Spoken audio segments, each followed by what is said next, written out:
Irmãos, boa noite. A graça e a paz de Jesus Cristo seja com todos nós. Amém. Bendito seja o nosso Deus e Pai, o nosso Criador. Bendito seja o Senhor Jesus Cristo, nosso Salvador. Bendito seja o Espírito Santo, o nosso Consolador. Que Ele seja exaltado sempre. Ele é a razão do nosso culto, a razão da nossa reunião, a razão da existência desta amada igreja. Eu quero agradecer o convite que me foi feito para participar de mais uma destas inesquecíveis semanas de oração da Igreja do Jardim Nordeste. Eu confesso aos irmãos que fiquei muito feliz e emocionado, porque o meu coração já ardia de saudades dos irmãos. Eu passei um ano no interior de São Paulo, exatamente um ano. Eu fui para lá em Barbosa, que fica a 520 quilômetros daqui da capital, no dia 10 de dezembro de 2021. E assumi o pastorado da igreja no dia 18 de dezembro do mesmo ano. E completei este ano no dia 18 de dezembro de 2022, e ali mesmo nós já nos despedimos da igreja, porque a nossa missão estava completada. Eu bendigo a Deus por esse período que foi gratificante. Igreja muito amada, irmãos muito queridos, crianças das quais jamais vamos nos esquecer, e com as suas peculiaridades climáticas, que são muito diferentes das que nós temos aqui na capital paulista. A temperatura é de 8 a 10 graus maior, superior à nossa aqui. E quem não está acostumado sofre um pouco. Mas, graças a Deus, tudo que tínhamos que fazer, fizemos.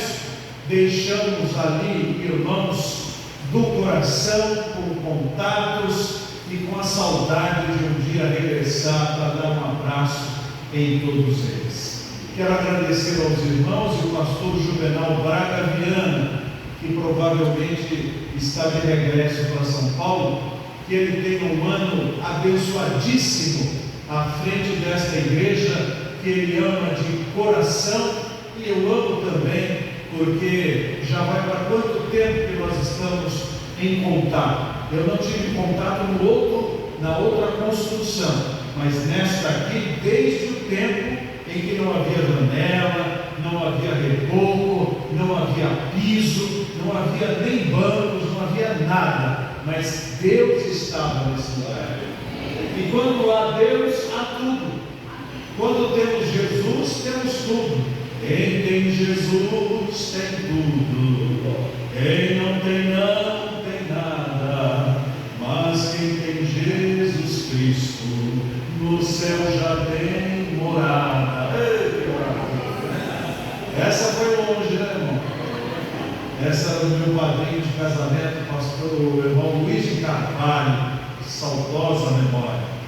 Mas o tema dos irmãos já foi explorado ao longo da semana por outros pregadores que aqui ocuparam o púlpito e que provavelmente falaram no texto de Apocalipse capítulo 3 sobre eis que estou à porta e bato, e devem ter falado sobre a igreja de Laodiceia, onde está inserido esse versículo. Hoje eu gostaria de pedir aos irmãos que abrissem as escrituras no texto que está em Tiago, capítulo 4. E poderemos lê-lo sentados. Tiago, capítulo de número 4.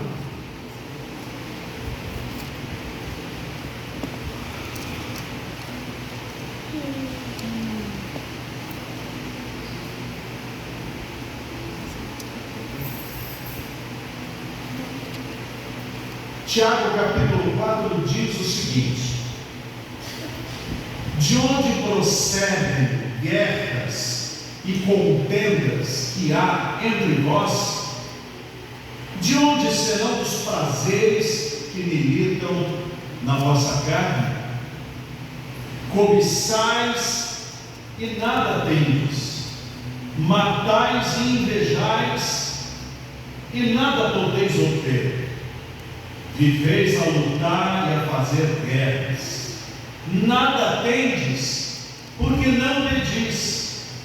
Pedis e não recebeis, porque pedis mal, para esbanjardes em vossos prazeres.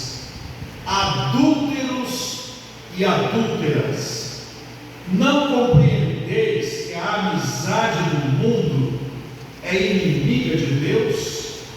Aquele, pois, que quiser ser amigo do mundo, constitui-se inimigo de Deus.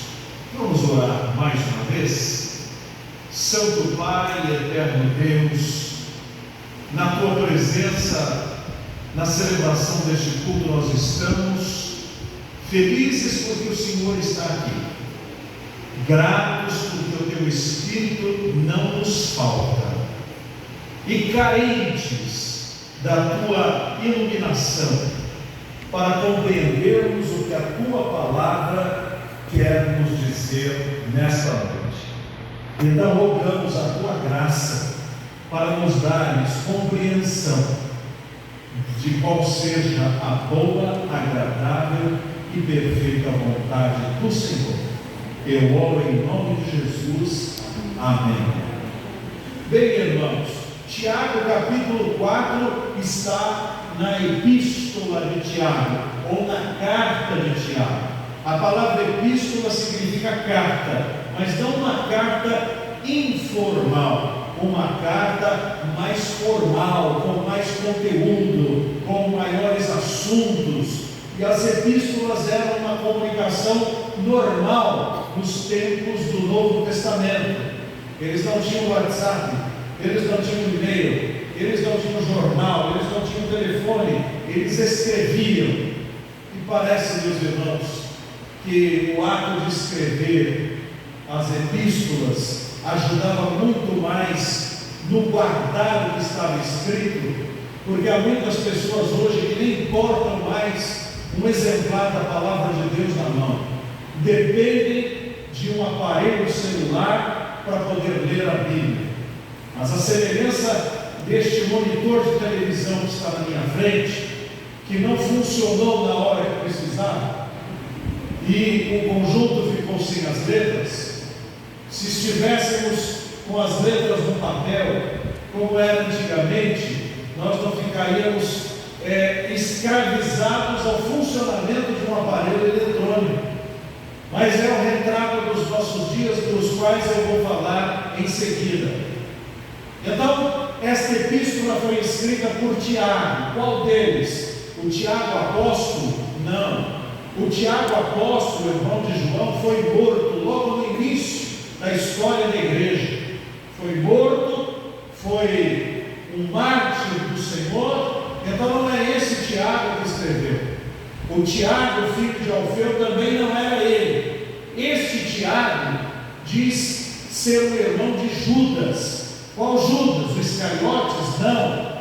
O Judas era irmão deste Tiago, que era meio-irmão de Jesus.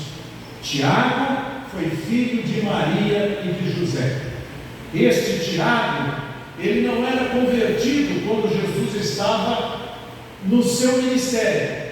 Tanto é assim que há um diálogo entre Jesus e os seus irmãos, que o desafiam a subir para a festa da Páscoa, e Jesus diz a ele: a minha hora não é chegada, mas a hora de vocês sempre é chegada. E nós vamos encontrar este Tiago, depois da morte e da ressurreição de Jesus, convertido no meio dos apóstolos, porque quando o Espírito Santo veio ao mundo, 50 dias depois da morte de Jesus, Tiago estava lá no meio da igreja. E ele não era apenas mais um irmão em Cristo, ele se tornou líder da igreja de Jerusalém. ele se tornou o primeiro pastor da igreja de Jerusalém. E ele era um homem completamente compenetrado nas leis de Deus, conhecia as leis de Moisés, conhecia a palavra de Deus contida no Velho Testamento, e ele pastoreou aqueles judeus que vinham para a igreja no momento em que o Evangelho lhes era pregado. Tiago era um homem de oração. Ele orava tanto, e ele machucava o seu joelho de tanto tempo que ficava diante de Deus, que calejou o joelho de uma forma tal que o seu apelido era chamado Tiago Joelhos de Camelo. Esse era o apelido dele.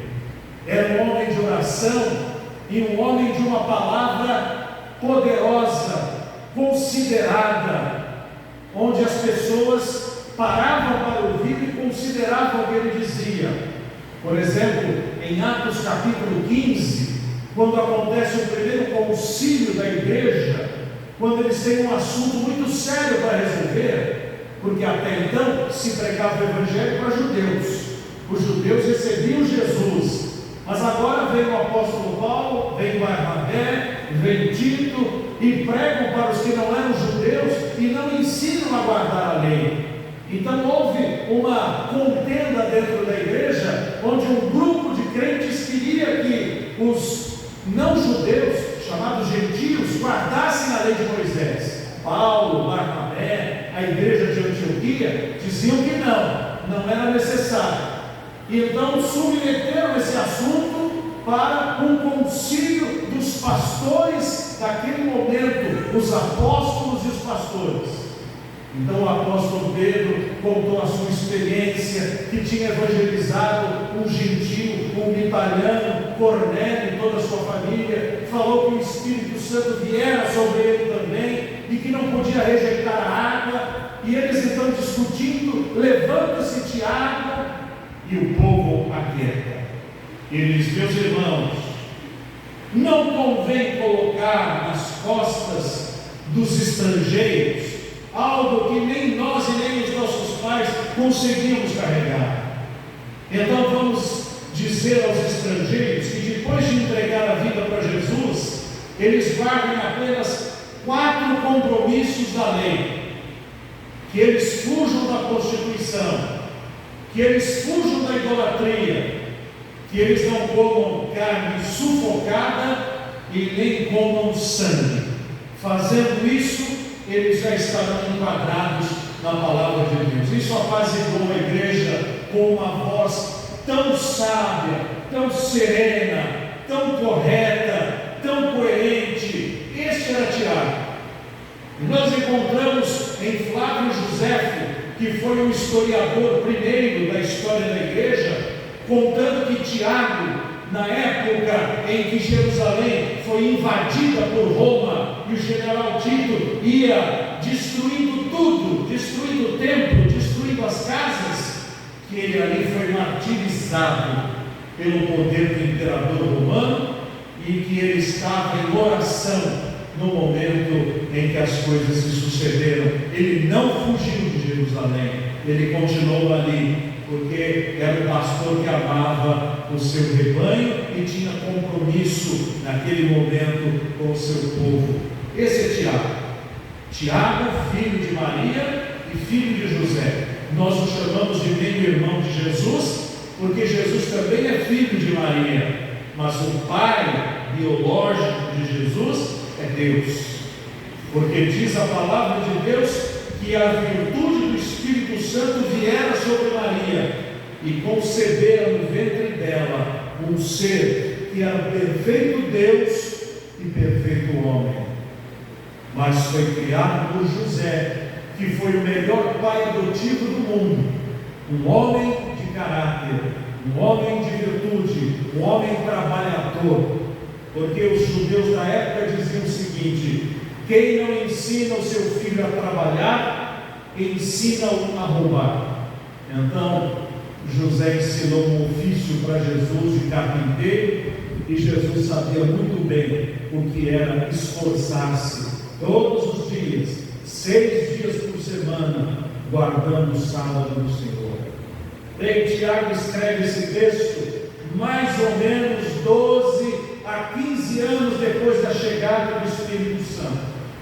É o primeiro texto do Novo Testamento junto com o Evangelho de Marcos. Conquanto esteja no final, ele foi escrito primeiro. É a parte mais antiga do Novo Testamento. E ele escreveu uma carta pastoral para as ovelhas dele em Jerusalém. Mas como diz o próprio apóstolo Pedro, tudo que foi escrito, não foi escrito só para eles, mas para o nosso proveito também foi escrito. Então o que ele dizia para os crentes de Jerusalém, diz para nós também. E o que é que ele fala no capítulo de número 4? Ele diz o seguinte: há batalhas e guerras e brigas e conflitos no meio de vocês, meus irmãos. Isso hoje não acontece mais, né? As igrejas não têm mais problemas, as igrejas não têm mais conflitos, as famílias não têm mais divergências, não há mais assuntos difíceis de passar goela abaixo. É claro que há, e há muitos. E ele então discute com aqueles irmãos o porquê que isso acontecia. Ele diz assim: de onde procedem estes conflitos no meio de vocês? E ele diz assim: de onde? Senão dos prazeres que militam na vossa carne. Ou seja, senão da vontade de agradar o seu próprio eu, da vontade de agradar o seu próprio corpo, da vontade de agradar a sua própria vaidade. E ele continua, ele diz no verso 2: cobiçais e nada tendes, matais e invejais e nada podeis obter, viveis a lutar e a fazer guerras, nada tendes porque não pedis. Ele diz que o povo clamava a Deus, pedia a Deus, orava a Deus. Não era um povo que não orava, não era um povo que não clamava, mas não tinha respostas adequadas às suas orações. Eles não recebiam resposta a muitas das suas súplicas, e eles tinham conflitos tais no meio deles que simbolicamente se matavam uns aos outros. Meus irmãos, não se mata apenas com um revólver, não se mata apenas com uma facada, se mata com um bloqueio de WhatsApp também, se mata com um bloqueio de Facebook também, se mata com uma informação no telefone celular: não atenderei, ou telefone desconhecido, eu não atendo. Se mata quando se anda na calçada e quando se vê aquela outra pessoa, vira-se para outro lugar ou muda até de caminho. Se mata quando um cumprimento lhe é direcionado e você vira para o outro lado para não ter que estender a mão para o outro. Isso também é matar. Cobiçais e nada tendes. Cobiçar o quê? Há tanta coisa para se cobiçar: o carro novo que o vizinho comprou, a casa que a vizinha mobiliou, o emprego onde ele foi promovido, a escola onde os filhos da minha parente estão estudando, aquela bolsa nova, aquele conjunto da igreja, aquela função, o aparecer. Cobiçar. A Bíblia diz que nós devemos ser gratos pelo que temos, mas na maioria do tempo nós não apenas não somos gratos pelas coisas que temos, como vivemos a cobiçar o que não temos, e achamos assim: o dia que eu tiver, serei feliz. Aquele cortador de laranjas automático que estão vendendo lá no supermercado, é só colocar a laranja, apertar um botão e corta toda a casca. R$600 o cortador. Eu sei que eu tenho que pagar a prestação do carro, eu tenho que pagar o IPTU, eu sei que eu tenho que pagar o convênio, mas aquele cortador de laranjas, ele precisa ser meu. Eu faço lá um bem bolado e vou e compro o cortador de laranjas. Cobicei, fui lá, comprei, cortei uma laranja, festejei, cortei duas, festejei, na terceira, legal, na quarta, tá bom, na quinta, e daí? Na 10ª, guarda isso aí que você não presta para nada. Cobicei, mas não tive a felicidade que eu achava que teria se eu comprasse aquele objeto. Nessas coisas que você já comprou, e quanta quinquilharia que ficou guardada, ou foi para a feira do coração, ou foi vendida no brechó, ou jogada fora. Cobiçais e nada tendes, porque não pedis. E aí algum membro lá da igreja do pastor Tiago poderia dizer: como não pedir? Eu oro, eu clamo, eu suplico. Aliás, a oração de muitos de nós só tem um viés: abençoa. É como apertar um botão. Fulano, faz uma oração? Faço. Senhor, abençoa isso, abençoa aquilo, abençoa aquilo, abençoa aquilo, abençoa aquilo, abençoa aquilo, abençoa aquilo. Não de Jesus, amém. Só se pede bênçãos. Quando a oração tem pelo menos 4 áreas, que na maioria das vezes nós nos esquecemos. A oração primeiro é a exaltação de Deus, é a adoração a Deus, é a glorificação de Deus. Então minha alma canta a ti, Senhor, quão grande és tu, quão grande és tu. Momento de exaltar a Deus. Depois, a oração também é uma confissão. Se confessarmos os nossos pecados, Ele é fiel e justo para nos perdoar os pecados e nos purificar de toda injustiça. É hora de eu dar nome aos bois. Senhor, eu agredi o meu amigo com palavras feridas. Senhor, eu fui injusto com o meu colega. Senhor, eu não dei importância para o meu pai e para minha mãe. Senhor, eu não ajudei quem precisava. Senhor, eu menti ao telefone. É hora de dar nome aos bois e pedir perdão. Só então eu vou interceder pelos outros. Eu já louvei, eu já pedi perdão, agora eu vou interceder pelos outros, pelas suas dores, pelos seus problemas, pelas suas aflições. E então, para terminar, eu vou orar por mim. Primeiro o meu irmão, depois eu. Primeiro as necessidades do outro, depois as minhas. Primeiro a glória de Deus, depois aquilo que eu preciso. Mas a maioria de nós só sabe pedir. É hora de consertarmos a nossa oração. Tiago diz: pedi e não recebeis, porque para esbanjardes em vossos prazeres. E aí no verso de número 4, ele tem uma expressão bastante difícil.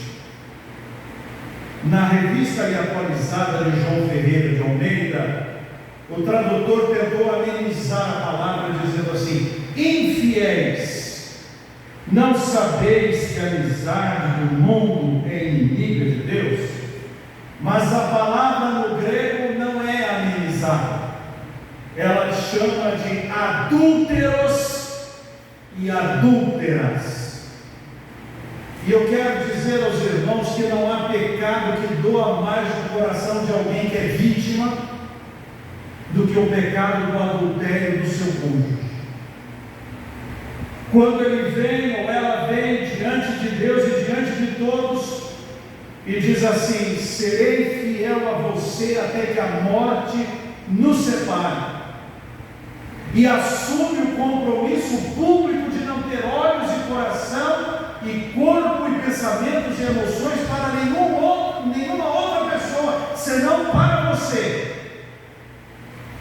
E daqui a pouco você descobre que esta pessoa está se relacionando, seja em que esfera for, do tamanho que for, com a gravidade que for, como uma terceira pessoa.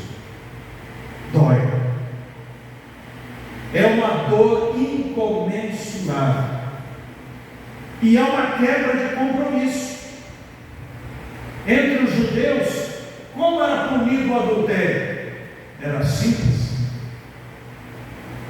Fulano foi adúltero, fulana foi adúltera, apedrejos, mate-os. Vamos extirpar do meio do povo judeu toda semente de adultério. Baseados nisso, os fariseus, querendo tentar Jesus, levam uma mulher adúltera, pega em adultério e pedem para que Jesus dê o seu parecer. Aliás, eles pegaram uma mulher, esqueceram de pegar o homem, cuja gravidade do pecado foi a mesma. Mas levaram a mulher e disseram: olha, Senhor, a lei diz que deve ser apedrejada. Não, a lei diz que os dois deveriam ser apedrejados. O que o Senhor diz? Jesus, então, depois daquele impasse, onde ele escreve na terra, levanta e diz: aquele que não tiver pecado, atire a primeira pedra. E diz a palavra de Deus que cada um deles foi virando as costas e saindo, e sobrando apenas Jesus e a mulher, e certamente os apóstolos. E Jesus perguntou a ela: mulher, onde estão os teus acusadores? Ninguém te condenou? Na verdade, condenaram, mas não puderam exercer o juízo porque eram cúmplices dos mesmos pecados. Quer dizer, aquele que é roto não deve falar do rasgado. Aquele que está em pecado não deve julgar o outro pecador. Então essa mulher disse: ninguém me condenou, Senhor. Jesus poderia se levantar e dizer: bom, eu não tenho pecado, então se prepara que vais tomar uma baita de uma pedrada. No entanto, o Senhor Jesus Cristo, autor da lei e autor da vida e autor da fé, como nos ensina a palavra de Deus, não veio para julgar os homens, mas para salvá-los. Então ele olha bem para a mulher e diz: mulher, eu também não te condeno, porém vá, mas não peques mais. Ou seja, não houve da parte de Deus fraqueza nenhuma. Deus disse para Moisés: terei misericórdia de quem eu tiver misericórdia. E o Senhor teve misericórdia daquela mulher, como teve misericórdia da vida destes membros da igreja, do pastor Tiago em Jerusalém, como teve misericórdia da vida de cada um de nós, alguns mais, outros menos, mas fomos alcançados pela mesma misericórdia. E a palavra do Senhor para aquela mulher adúltera mantém-se para nós: vá, mas não peques mais. Sabe, meus irmãos, a gente esquece desse texto, e aí o que acontece? Adúlteros e adúlteras, é o que Tiago fala para eles, chamando-os de adúlteros. Talvez algum marido se levantasse: eu não sou adúltero coisa nenhuma. Alguma esposa se levantasse, ou se Deus assim permitisse, todos os maridos e todas as mulheres se levantassem: nós não somos adúlteros. Não o são com o cônjuge, mas o são contra Deus. Porque a Bíblia diz que quando nós nos convertemos, nós somos transformados, todos nós, em noiva de Cristo. O Senhor figuradamente nos desposa. Ele é o grande marido, o grande noivo, com quem vai celebrar as festas de casamento, na sua volta, na chamada da meia-noite. Porém, nós nos esquecemos disso.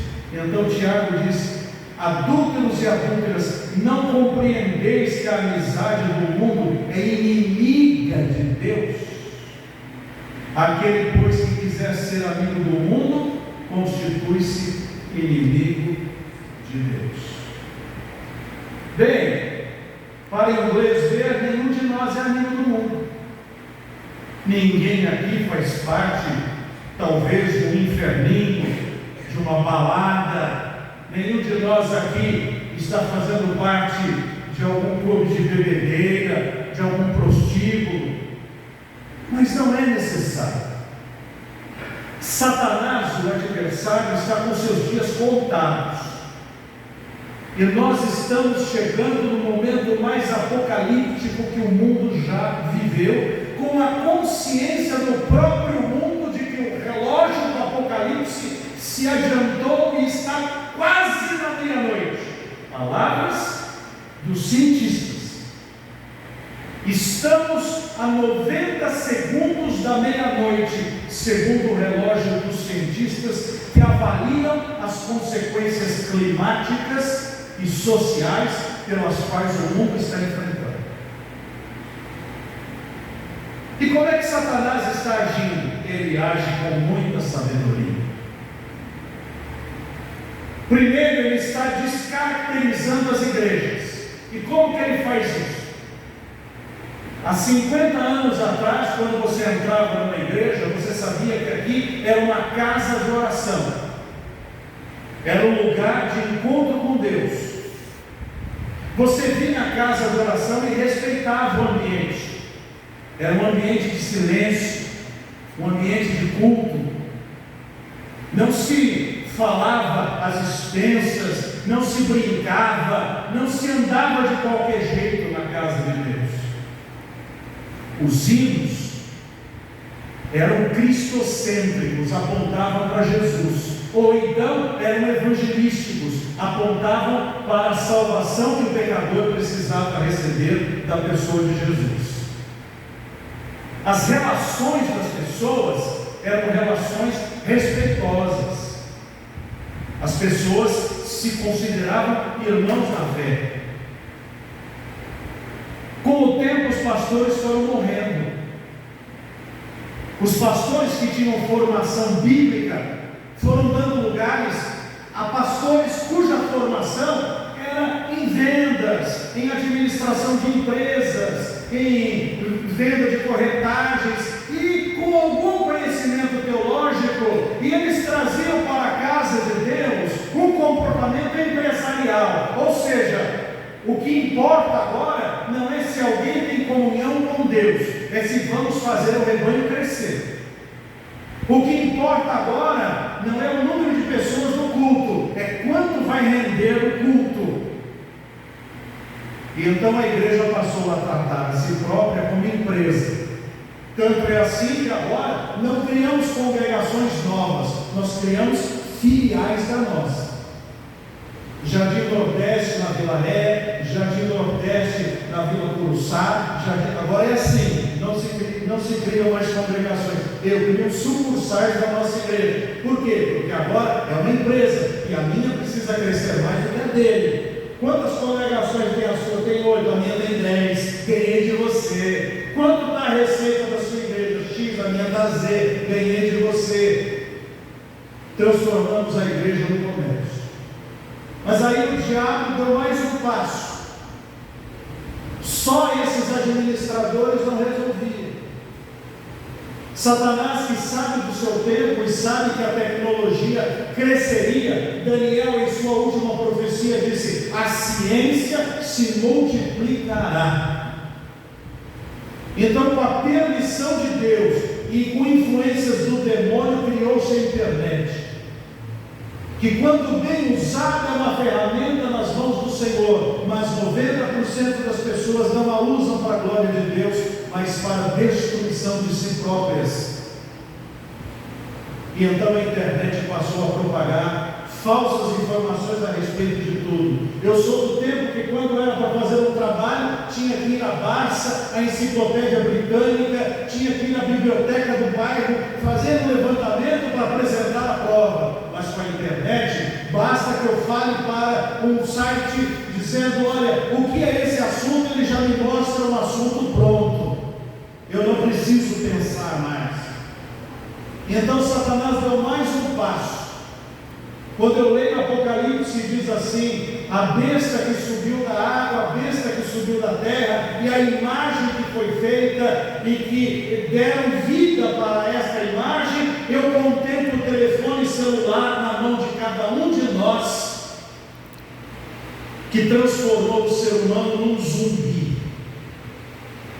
Se o motorista não prestar bem atenção, pessoas vão atravessar a rua sem olhar que o carro está a passar, porque ela está ali. A pessoa não repara mais quando está sem carteira no bolso, nem quando está sem lenço no bolso, nem quando deixou um remédio, nem às vezes quando esqueceu um fio. Mas se esqueceu o celular, ela entra em desespero, porque ela não vive sem o celular. O celular parece que é mais um órgão do seu ser. Então Satanás deu mais um passo. Os novos pastores nem teologia têm, mas eles conseguem angariar seguidores, curtidas. Eles conseguem sites e canais monetizados que trazem muito recurso. E então eles falam de tudo sem saber de nada. Criam cursos teológicos que não têm pé nem cabeça. E uma igreja que está querendo crescer, ela diz assim: vamos trazer fulano porque ele aglutina a gente, ele soma pessoas. Diga que fulano de tal vai estar aqui, que lota o ambiente. As pessoas vêm, não importa o que ele fale, ele é bonitinho. Não importa o que ele fale, ele é famoso. Então ele vem de bermuda, ele vem de roupa agarrada, ele vem com o cabelo estroboscópico, ele vem todo tatuado, ele vem com um padrão e lança esse padrão para a congregação, e ninguém mais faz juízo de valor. Pregamos uma coisa no púlpito e o crente segue 15 que pregam exatamente o contrário. Falamos contra o pecado e o crente posta as fotografias que lhe mostram exatamente desse pecado. Isso é adultério. E é o que o diabo quer: romper o compromisso entre Deus e você, com o adultério com ele. Quantos de nós gastamos mais tempo com política do que em oração? Quantos de nós gastamos mais tempo com futebol do que com oração? Quantos de nós não lemos uma meditação que é encaminhada, mas no grupo da família e no grupo da escola do WhatsApp tem cada coisa? Você é contra a pornografia, mas naquele grupo vende tudo. Eu não olho, quer dizer, não sempre. Eu olho um pouquinho, e aí o adultério vai aumentando. E aí a gente vem para a igreja, exerce um papel, faz uma micagem, pensa que agradou a Deus, assim como uma mulher que engana o marido e o marido já sabe que ela está enganando. Ai, amor, querido, ele sabe o que é o amor, o que é o querido, ou vice-versa. Ele diz: minha querida, você é a única no mundo, e ela está lá com o contato dele, traindo a ela. Deus também, oh Deus, glorificado seja o teu nome. Ele olha para mim e diz assim: eu sei o quanto você me glorifica, não me leva a sério, eu não sou prioridade na sua vida, você virou amigo do mundo. Se você virou amigo do mundo, como as migalhas que o mundo te oferece. Porque quem se fizer amigo do mundo constitui-se inimigo de Deus. E vou mais longe. Aqueles que são amigos de Deus estão virando inimigos do mundo. O mundo está atrás dos cristãos. Os irmãos festejaram o tal do 5G. E eu sou um homem de tecnologia, os irmãos sabem disso, uso as tecnologias. Mas a 5G tirará da sua vida qualquer privacidade. Sabe por quê? Quando o irmão quer rastrear a sua casa, o que o irmão coloca na casa? Câmeras, né? Não vai precisar mais. Porque o Wi-Fi da sua casa, o Wi-Fi do vizinho, o Wi-Fi do outro vizinho, vai escanear a casa toda e vão saber quem está na casa, se é homem, se é mulher, se é criança, o que está fazendo dentro da casa. Você não precisa ter nada ligado dentro de casa. Agora, com tecnologia, você diz, maravilhoso. A questão não é essa. A questão é que vai estar nas mãos do anticristo. E hoje, se você disser o aborto é assassinato, as pessoas vão te cancelar nas redes. Se você disser o aborto é pecado, vão te insultar e ainda contratar um advogado contra você. Se você disser que o zumbi, a mula sem cabeça ou o saci pererê são verdadeiros, vão dizer, isso é arte, isso é alguma coisa assim, cultural. Se você diz Jesus é o Filho de Deus, vão dizer, isso é crendice de gente atrasada. Ou seja, qualquer coisa que você crer, segundo a palavra, irá marcá-lo. E se esta tecnologia estiver espalhada, eles vão cortar o seu cartão de crédito, eles vão cortar o seu cartão de ponto, eles vão cortar o seu CPF, eles vão cortar o seu acesso à internet, e você não vai poder nem comprar e nem vender, porque para comprar e vender você tem que assinar um concordo 666. Estamos vivendo o pré-apocalipse. Anteontem, os cientistas surpresos descobriram que a crosta da Terra parou de girar e ameaça girar ao contrário. E se isto acontecer, os irmãos não podem calcular o número de terremotos, de maremotos, de tsunamis que o mundo enfrentará, além das tempestades devastadoras. Parar já parou. Inverter, estão vendo se vai inverter. Não precisa dos cientistas para dizer isso. Eles disseram agora, com isso os dias estarão diminuindo de tamanho. Quem diria os cientistas dizerem que o dia está diminuindo de tamanho? Eu já li na palavra. E os dias serão reduzidos por causa dos escolhidos, porque se não fossem reduzidos, nenhuma alma escaparia. Está na Bíblia. A temperatura vai aumentar. Eu já li na Bíblia. O sol vai aumentar 7 vezes a sua potência, e a lua será como o sol. Ontem um grande meteorito quase cai na terra, do tamanho de um ônibus. Eu li na Bíblia, e as virtudes do céu serão abaladas, as estrelas cairão do céu. Eu não preciso do mundo para saber o que vai acontecer. Eu tenho uma palavra.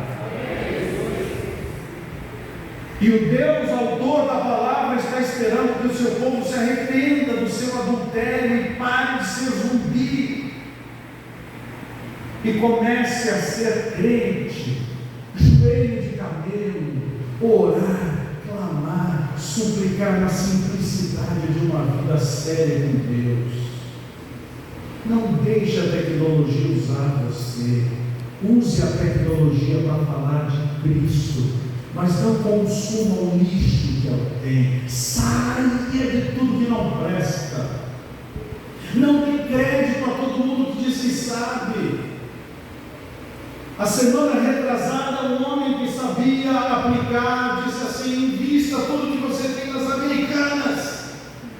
No dia seguinte, as Americanas caíram e a pessoa investiu 40 milhões e perdeu tudo. Vamos dar ouvidos à palavra. Vamos arrancar as garras de Satanás e dizer assim: Satanás, você não manda em mim. Quem manda em mim é Jesus Cristo, Filho do Deus vivo, Rei dos Reis, Senhor dos Senhores, Autor da minha fé. Ele manda em mim. Eu não sou escravo da tecnologia, eu não vou adulterar com o mundo. A moda agora é você colocar aqui um aro de bicicleta na orelha escrito Jesus é Rei. Essa moda não é minha, essa moda é do mundo. A moda agora é você andar sem camisa e sem calça para dizer: natureza de Deus, eu não vou andar conforme anda o mundo, não importa o nome que eu tenha, eu vou andar com meu Deus, eu não vou andar na moda do mundo. O mundo passa e toda a sua concupiscência, mas aquele que faz a vontade de Deus permanece para sempre. O desafio é grande. Os irmãos falaram: talvez o ano que vem a gente faça uma semana maior. Irmão, será que teremos no ano que vem a igreja do Senhor presente nesse mundo? Talvez o arrebatamento aconteça antes. Você está pronto para subir? Você está pronto para ir com Jesus? Prepare-se, porque a volta do Senhor está muito próxima. Olhe para Jesus e arranque as garras do diabo e diga: a partir de hoje serei um crente à moda antiga, de acordo com a santa palavra do Senhor. Que Deus nos abençoe.